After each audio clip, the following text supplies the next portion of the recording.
Next, we have a special person, all the way from, born in the USA, and all the way flown in from Beijing, and who's into any form of art, pottery, underwater sculpting, and he's into transforming ocean flows with all his electric reefs. Can I say that? So there's just too many things he's going into, and I don't know what he's going to really talk about. So I'm very interested and eager to wait and listen to his talk. He just hosted his own TEDx in Beijing, and all the way from Beijing, Joey Ellis. Okay, so I'm from America, but I chose to live in China for the last 7 years.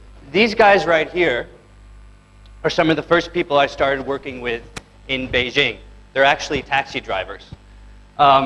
So basically what I would do is I would jump into a taxi, and I'd convince these guys to come work with me in my studio to create a sculpture. One of the first things we made was a Christmas tree, a very large Christmas tree, about 10 meters tall. And I gave them a puzzle. I gave them basically a project. And they had to take this tiny little teapot, and they had to figure out a way to basically tie string on it, and the fastest way, the most productive way. And the idea was that we were going to start hanging it, and it was going to turn into this big structure. Now, to convince a guy in this taxi, this crazy little white guy that jumps into the taxi and says, "Come to my studio and tie string," it was a pretty hard thing to do. But it ended up working out. And so we started putting it together, and this is the beginning of it. And it was this amazing experience. It took us about 24 hours to put together. And we started at about 8 in the morning one day, and we finished at 5 the next day. And so about 5 in the morning, when we were finishing it, about half of the guys were asleep on the floor in this very high-class hotel. And I mean, the people at the hotel hated that I brought in all these taxi drivers. But I got them all awake, and it was time for the lighting of the tree. I mean, it had been beginning to look a lot like Christmas all day long. And I woke them up. I called the guy up front on the top, about 30 meters up to the top of the ceiling, and we switched on the light. And it basically, I don't know if you can see it, but it was this amazing experience. This dark room all of a sudden turned into this golden yellow. And the people, they got it. They got what I was trying to do. Take this, very simple teapot and turn it into this tree. Something that they never knew would be possible for something they just had on their table. So from that, I started working with moving companies in Beijing, teaching these movers that usually move furniture to move ice. And here I am right here, and we started doing this thing. Now, basically, I was contracted by Greenpeace to come up with this idea to talk about the glacier melting of the Himalayas. And so I went to the Yellow River, the Yangtze River, and the Ganges here in India, and created these ice sculptures of children, life-size children, basically that talked about the children's future melting away. It turned out to be this incredible piece that we put into downtown Beijing in the end of August in 90-degree heat. And I had worked on this for months in this tiny little freezing box near my studio. And it melted in about 5 hours. But it actually got the whole community involved. And I taught these guys that moved furniture that you can also move ice, and you can also do so much with just basically whatever is inside a cup of water.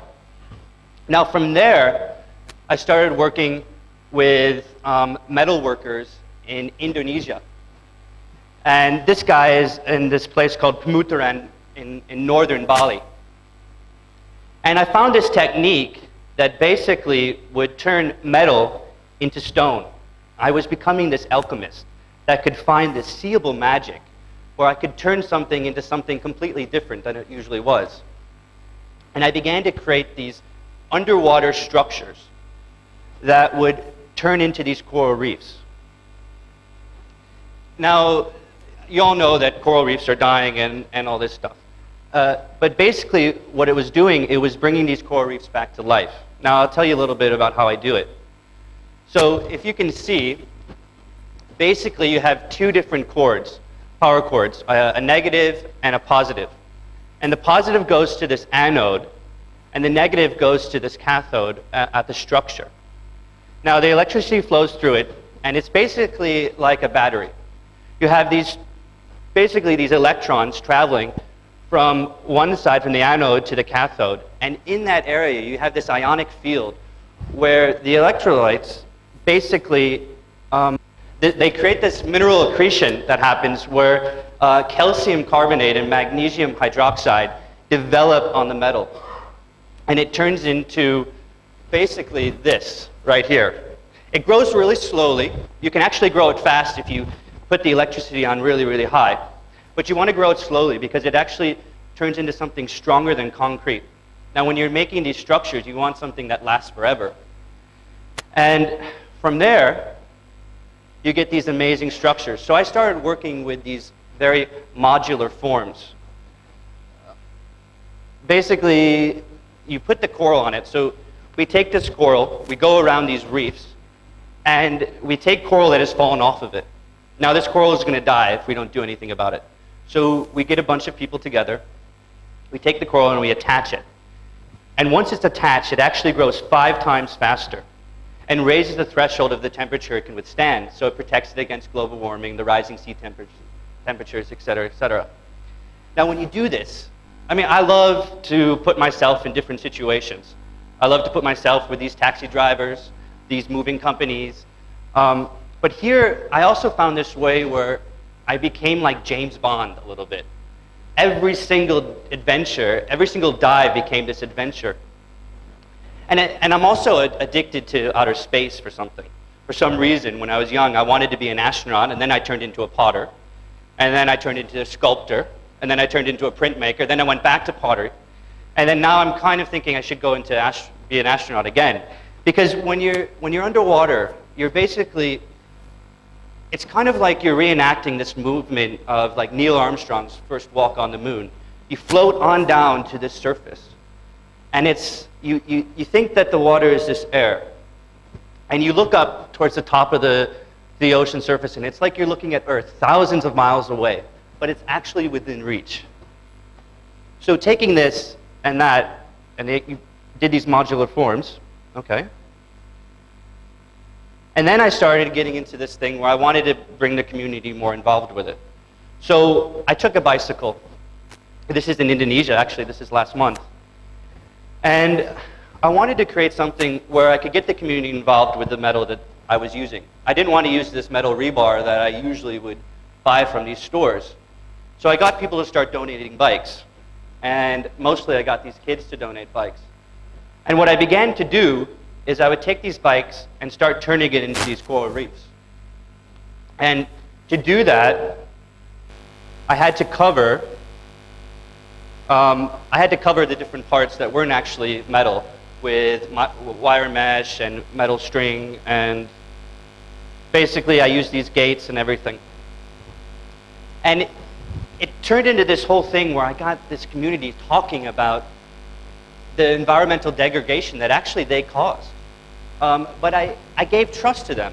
And I think within that, I showed them that, you know, maybe you can't go back and fix what you already did, but you should still have the chance to try. Now,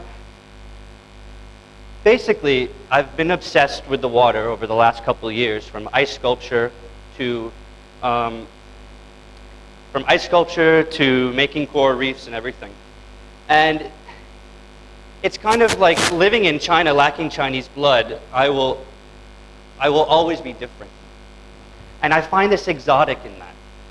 Where in Beijing, I could be dressed up as purple and I'd walk down the street and I'm still going to be looked at. Which is this amazing feeling of freedom, actually. Because no matter what I do, I'm always going to be free there.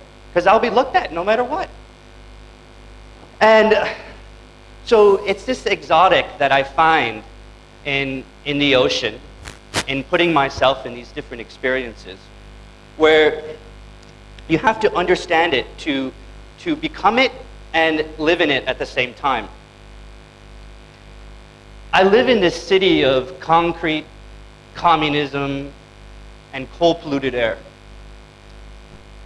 And I seek the exotic and dream of it, not for an escape, but because for me, it's the only way to find answers. For me, when I first moved to China, I felt that it was this amazing country that I could never be part of. It was just too small. But what I learned more and more is that I have this story and I can influence a culture and be influenced by it in many different ways. Thank you. So I think I was going to ask you why communism in your title that you gave, and I think you answered just that you lived there. But what made you go into corals first? I mean, there's so many things you worked on, and what inspired you to get underwater first?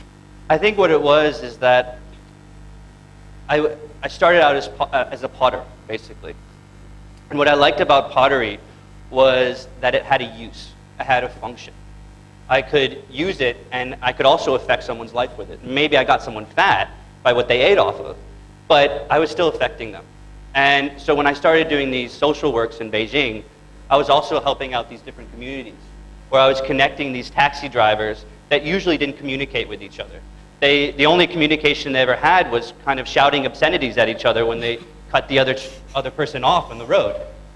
And then I got into the ice, and the ice opened up this whole new world for me, because then I started getting not just the people involved in my work, together with this idea of global warming and doing something, but I got the news about it, I got people talking all over the world. And then this coral thing that seemed like this natural step. Mm-hmm. I've always been obsessed with underwater. I actually grew up on a lake. Okay.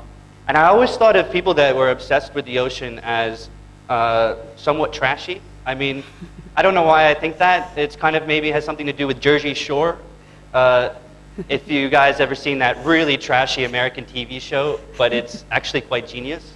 But from there, and then I saw this way to become an alchemist, and I think an artist is all about being an alchemist. You're trying to turn something so normal into something so special. So you would like to call yourself alchemist? Well, yeah, why not? Artist. I could be anything. And the other question I had is, if anybody here or any of the students or any of our viewers online would want to take up something like this, what would you recommend? Call me, okay? But I'd love to do projects with anyone. I mean, I thrive off that. Okay. I mean, I'm an artist. I love material. I'm addicted to it.